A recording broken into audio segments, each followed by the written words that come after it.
झारखंड का जो घुसपैठिया है ये 20 साल पुराना है। ये बहुत पुराना बात नहीं है। पूरा झारखंड में मुसलमान का संख्या भी 15 to 16% हो चुका है। आदिवासी निरंतर घट रहा है। देश का अंदर मुसलमान यहाँ आया है, मेरा कोई बोलने का बात नहीं है, ठीक है।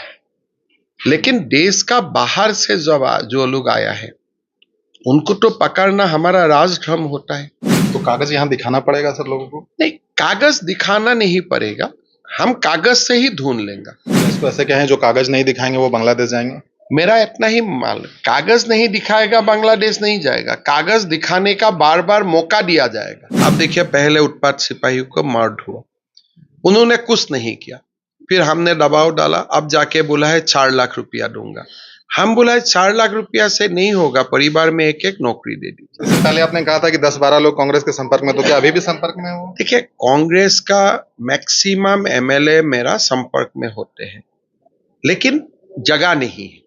कांग्रेस तो एक ऐसा होता है ना 12 मैन इन क्रिकेट, तो कांग्रेस 10 प्लेयर्स बन के बैठा हुआ है, कांग्रेस का कोई भूमिका नहीं है। देखिए, झारखंड बिल्कुल चुनावी मोड में है, विधानसभा चुनाव आने वाले हैं और उसको लेकर जो सरगर्मियां बढ़ती है उसमें सबसे बड़े कारण अगर आप देखें तो हमारे साथ बैठे हैं असम के मुख्यमंत्री हेमंत बिस्वा शर्मा जी हैं, चुनाव सह प्रभारी है। सर, आप जब जब झारखंड पहुंचते हैं लोगों की नजर रहती है सर, यहाँ कुछ ना कुछ हो जाता है, तो ऐसा क्यों होता है सर?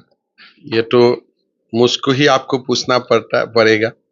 मैं तो सीधा आता हूँ सीधा जाता हूँ, लेकिन इसमें अगर कुछ होते हैं तो आपको ही पूछना पड़ेगा मुझको क्यों होते हैं। चंपाई सोरेन जो बड़े कद्दावर नेता थे, जेएमएम में थे, वो आपकी तरफ आ गए और ये भी कहा जा रहा है कि जब से आप झारखंड के दौरे पर आए तब से कुछ ना कुछ बदलाव होने लगे।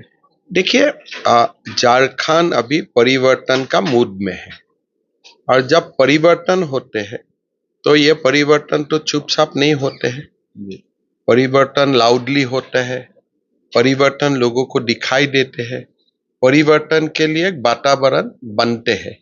अभी जो हम लोग देख रहा हूं, ये परिवर्तन का एक वातावरण हम लोग देखते हो, और यही जो वातावरण है यही चुनाव तक हमको परिवर्तन का ओर लेके जाएगा।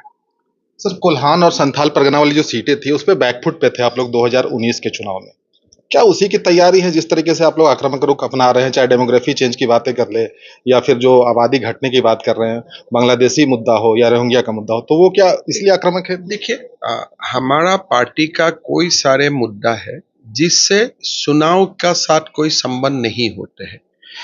जैसे हमने बोला था कि हम आर्टिकल 370 कश्मीर से हटाऊंगा, हमारा मालूम था ये आर्टिकल अगर हम हटाऊंगा कश्मीर का ही लोग हमारा ऊपर नाराज हो जाएगा, एक बड़ा सेक्शन, लेकिन फिर भी हमने हटाया।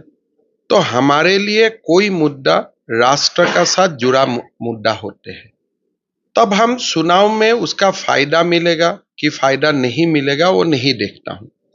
आज झारखंड का जो डेमोग्राफी का जो परिवर्तन हो रहा है, खास करके संथाल परगना में, ये हमारे लिए चिंता का विषय है और ये राष्ट्र की मुद्दा है, ये कोई पार्टी का मुद्दा नहीं है।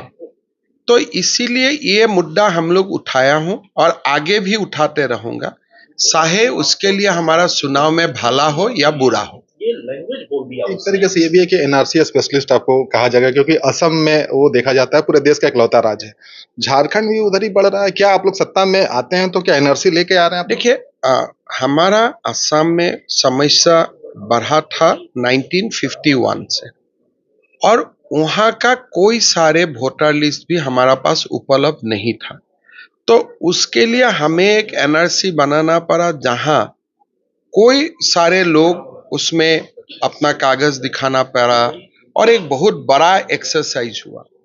लेकिन झारखंड का जो घुसपैठिया है ये 20 साल पुराना है, ये बहुत पुराना बात नहीं है। असम में वो बात 70 साल 80 साल पुराना एक किस्सा था, यहाँ में 20 साल से ये बात जोर पकड़ है, और 20 साल के सारे वोटर लिस्ट हमारा पास मौजूद है। जब हम सारे वोटर लिस्ट का एक कंपैरिजन निकालूंगा अपना एक कंप्यूटराइज प्रोग्राम का माध्यम से, हमारा पास सामने आएगा कोई सारे नाम कि भाई ये नाम पहले नहीं था, पहला बार कहां से आया। जैसे अभी लोकसभा चुनाव का बाद विधानसभा चुनाव का पहले वोटर लिस्ट का अमेंडमेंट हो रहा है। ये व्यक्ति लोकसभा में भी वोट नहीं दिया था, अभी ये परिवार का नाम विधानसभा में कैसे आ गया? तो हमें लिमिटेड इंक्वायरी करना है। वो व्यक्ति को पूछा जाएगा, भाई आपने लोकसभा में कहां वोट डाले थे? बोले हम कहीं भी वोट नहीं डाले थे। आपका उम्र कितना? 40 साल। मतलब साफ हो गया कि आप लोकसभा चुनाव का बाद भारत में आप आए हैं। तो इसीलिए असम में जितना कॉम्प्लेक्स था, झारखंड में इश्यू इतना कॉम्प्लेक्स नहीं है। लेकिन अगर वो इश्यू को हम लोग अभी एड्रेस नहीं करूंगा, अभी आपका यहाँ में डेमोग्राफी चेंज होते हुए पूरा झारखंड में मुसलमान का संख्या भी 15 to 16% हो चुका है। आदिवासी निरंतर घट रहा है। देश का अंदर मुसलमान यहाँ आया है, मेरा कोई बोलने का बात नहीं है, ठीक है। लेकिन देश का बाहर से जो लोग आया है, उनको तो पकड़ना हमारा राजधर्म होता है। ये तो हमको करना ही चाहिए। तो कागज यहाँ दिखाना पड़ेगा सर लोगों को? नहीं, कागज दिखाना नहीं पड़ेगा, हम कागज से ही ढूंढ लेंगे। कागज किसी को दिखाना जरूर नहीं है। वोटर लिस्ट का कॉपी में ही हम, जैसे आज ये 101 नंबर पोलिंग बूथ है, 4 चुनाव का, सारे वोटर लिस्ट एनालिसिस करने से ही पता चल जाएगा कौन सा परिवार नया आया है। या इसको ऐसे कहें, जो कागज नहीं दिखाएंगे वो बांग्लादेश जाएंगे? मेरा इतना ही माल, कागज नहीं दिखाएगा बांग्लादेश नहीं जाएगा। कागज दिखाने का बार बार मौका दिया जाएगा जी। फिर भी जो कागज नहीं दिखाएगा, उनका ऊपर ना कुछ कार्रवाई तो होना ही पड़ेगा। ये सर आसाम में जब हुआ था, एनआरसी आपने किया था, 19 लाख लोग उसमें बाहर रह गए, तो उसको लेकर बड़ा विवाद हुआ था। वो किस तरीके से सेटल हुआ? कोई सेटल नहीं हुआ है अभी। ये 19 लाख लोगों का ऊपर नोटिस का प्रक्रिया शुरू हो चुका है, लेकिन हमने सुप्रीम कोर्ट को जाके बताया हो कि 19 लाख संख्या कम है, कम से कम ये 35 लाख होना चाहिए था। तो असम सरकार सुप्रीम कोर्ट में एक याचिका दिया है कि आप हमें और 20% सैंपल वेरिफिकेशन करने का इजाजत दीजिए। अगर वो इजाजत देते हैं, जो अभी अंडर कंसिडरेशन है, तो कुल संख्या मेरा हिसाब से ये और बढ़ेगा। पॉलिटिकल स्टंट भी बोल रहे हैं, मतलब खास करके जो सत्ता पक्ष में। देखिए, हमारे लिए ये कोई पॉलिटिकल स्थान का बात नहीं है। असम में पूरा सामाजिक संगठन ही ये इशू को लीड लेते हैं, बीजेपी कांग्रेस लीड नहीं लेते हैं। आप बोल रहे हैं इसलिए गंभीरता इसमें ज्यादा दिख रही है क्योंकि असम में है वो। आप एनआरसी की बात तो कर रहे हैं। असम में ये जो मुद्दा है, ये मुद्दा पॉलिटिकल पार्टी नहीं उठाता है, ये पार्टी सामाजिक संस्था उठाता है। ट्राइबल का जो संस्था होते हैं, हमारे जो मूलवासियों का संस्था होते हैं। तो असम में ये एक सामाजिक आंदोलन है। तो इसीलिए कोई मुझे असम में प्रश्न नहीं करता है कि क्या ये मुद्दा आप पॉलिटिकल फायदा के लिए उठाया है। किस लिए मैं नहीं उठाऊंगा, फिर भी हमारा समाज उठाएगा। झारखंड में भी यही हम चाहता हूं कि ये मुद्दा समाज ले ले। किस लिए? ये बीजेपी का मुद्दा हो ही नहीं सकता है। ये समाज का मुद्दा है, ये स्टेट का मुद्दा है, ये राष्ट्र का मुद्दा है। तो इसीलिए ये चुनाव में हम एक सामाजिक परिवेश निर्माण के लिए काम कर रहा हूं कि आगे जाके ये मुद्दा समाज उठाए। किस लिए? अगर झारखंड में अगर डेमोग्राफी परिवर्तन हो रहा है, इसमें बीजेपी का इफेक्ट नहीं होगा, यहां झारखंड का आदिवासी मूलवासियों का होगा। तो इसीलिए जो इसका खिलाफ जो आंदोलन है, इस आंदोलन को बीजेपी को नेतृत्व नहीं लेना है, समाज को इसका नेतृत्व लेना है।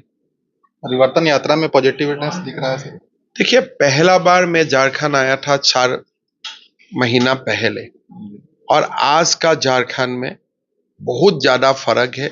उत्साह है, उमंग है, लोग आक्रोशित है जेएमएम से, और एग्जाम पेपर लीक बने, उत्पात सिपाहियों का मर्द का कारण बने। जितना भी चुनाव में वादा किया था, एक भी वादा काम में अमल नहीं किया गया। तो एक आक्रोश का वातावरण है स्टेट में, और हमारा कार्यकर्ता का बीच में उत्साह का वातावरण है कि भाई सरकार आ रहा है, और सरकार आने से जो भी झारखंड में समस्या है उनको समाधान करने के लिए हम लोग मिल के काम करूंगा। अभी आप हजारीबाग के गांधी मैदान में मौजूद थे और ये असम में भी देखा गया कि आप लोगों से बड़े आसानी से मिल लेते हैं। छात्र वहां पर मौजूद थे जो अपनी समस्या बता रहे थे, जो सीजीएल का एग्जाम है। आपने एक चीज कहा कि प्रधानमंत्री मोदी जी से आप ये बात उन तक ये मैसेज पहुंचाएं। देखिए, मैं आज रात को ही प्रधानमंत्री जी से संपर्क करूंगा और ये जो झारखंड का एग्जाम में जो धांधली हुआ है इस बारे में मैं प्रधानमंत्री जी को बताऊंगा। और मेरा विश्वास है जब 2 तारीख प्रधानमंत्री जी आएंगे तब तक प्रधानमंत्री सारे चीज का जांच भी कर लेगा और प्रधानमंत्री जी को हम लोग जब मिलूंगा तब हमारा डेलीगेशन भी प्रधानमंत्री जी को बताएगा। हमारा इतना ही मकसद है कि एग्जाम हो, ट्रांसपेरेंटली हो, अच्छी तरीका से हो, किसी को नौकरी ना मिले या मिले, कम से कम इतना उनको अनुभूति होना चाहिए भाई कम से कम एग्जाम अच्छा से हुआ था। आज जो मैंने युवाओं का बीच में जो आक्रोश देखा हूं, मैं तो झारखंड का मुख्यमंत्री जी को निवेदन करूंगा कि आप सारे युवाओं को आप एक बार बुला लीजिए। हम तो जब से आए हैं उनको मैं पॉजिटिव सलाह ही दे रहा हूं। अब देखिए, पहले उत्पाद सिपाही को मर्डर हुआ, उन्होंने कुछ नहीं किया, फिर हमने दबाव डाला, अब जाके बोला है 4 लाख रुपया दूंगा। हम बोला है 4 लाख रुपया से नहीं होगा, परिवार में एक एक नौकरी दे दीजिए। फिर मैंने बोला कुछ सिस्टम चेंज कीजिए, थोड़ा बहुत किया लेकिन ज्यादा नहीं किया। अभी वो मेरा बात थोड़ा थोड़ा सुनते भी है, मेरा ऐसा लगता है। मैं जो बात बोलता हूं, जो बोलते हैं कि एकदम बाहर नहीं कर देते हैं, कुछ कुछ बात मेरा सुनते भी, ऐसा मेरा लग रहा है। जो भी है, अगर आपका इंटरव्यू माननीय मुख्यमंत्री जी देख रहा है तो उनको मैं निवेदन करूंगा कि आप स्टूडेंट्स को बुलाइए, चाय पिला के बढ़िया से 50-100 स्टूडेंट को बुलाइए, बात सुनिए। अगर उनका बाद में दम है तो एग्जाम रद्द कीजिए, अगर उनका बाद में दम नहीं है तो छात्राओं को आप समझाइए, इसलिए वो तो आपका ही भाई है, आपका ही बहन है। 5 से 6 लाख छात्रों ने एग्जाम दिया था, उम्मीदें आपने बढ़ा दी है सर, जैसे अभी आप मिले हैं और जो बातें आपने कही है, तो क्या पॉजिटिव इसमें देख सकते हैं हम लोग कि कुछ होने वाला है? देखिए, मैंने छात्राओं को इतना ही बोला हूं कि अगर सचमुच एग्जाम पेपर लीक हुआ है, सरकार तो बीजेपी का आ ही रहा है, हम एग्जाम दोबारा करूंगा। अगर अभी चुनाव भी घोषणा होने वाला है, ये एग्जाम अगर वो नियुक्ति पत्र देते भी हो फिर भी हम लोग दोबारा करवाएंगे, इसलिए बच्चा को न्याय देना हमारा काम है और हम न्याय देते ही रहूंगा। आप आते हैं झारखंड तो आशंका हमेशा रहती है कि पता नहीं किसे लेकर जाएंगे, मतलब आप खुलकर भी कहते हैं कि हम तोड़ते हैं लेकिन संवैधानिक तरीके से, तो क्या फिर वो भी कुछ चल रहा है सर? अभी पितृपक्ष चल रहा है, श्राद्ध का समय है, अभी कोई लोग नया सिद्धांत नहीं लेगा। 3 तारीख का बाद झारखंड का राजनीति और तेज हो जाएगा, गतिविधि।